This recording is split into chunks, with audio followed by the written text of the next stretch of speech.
Salim Mvurya anatarajiwa kufungua rasmi awamu ya 14 ya tamasha ya Kalasha. Hafla hii itakayofanyika katika jumba la KICC itaangazia waliobobea katika sekta ya filamu na televisheni. Creative economy to be a stable source of livelihood while also amplifying Kenya's cultural footprint on the global stage.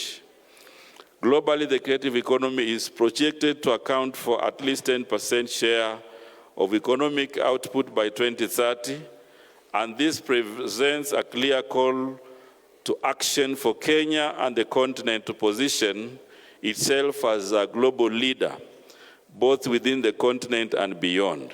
To realize this ambition, we must invest across the entire value chain, from nurturing talent at the grassroots through training institutions and digital skills programs, to strengthening production capacity in film, music, and expanding access to markets through festivals, digital platforms, and e-commerce channels that connect our creatives to the world. The Kenya Film Commission has set a good example by organizing Kalasha Market, and we couldn't be much prouder than today. And therefore, as a government, we are taking deliberate steps to elevate the creative sector into a structured and sustainable industry.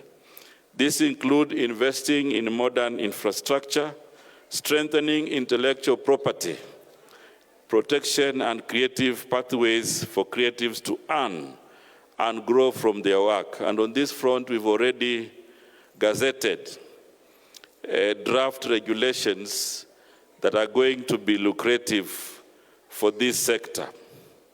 Our goal is very clear: to shift the perception of the creative economy from a side pursuit to a serious, thriving economic pillar.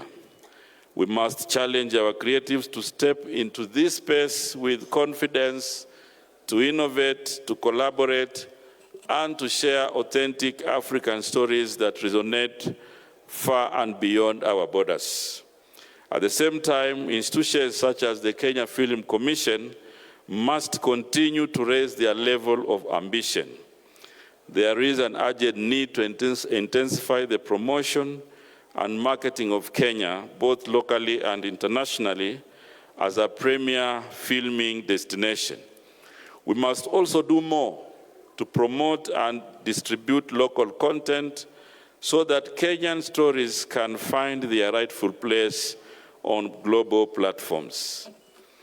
The vision of making Kenya a global hub for film production is achievable, but it requires coordinated efforts, strategic partnerships, and sustained investment. In this regard,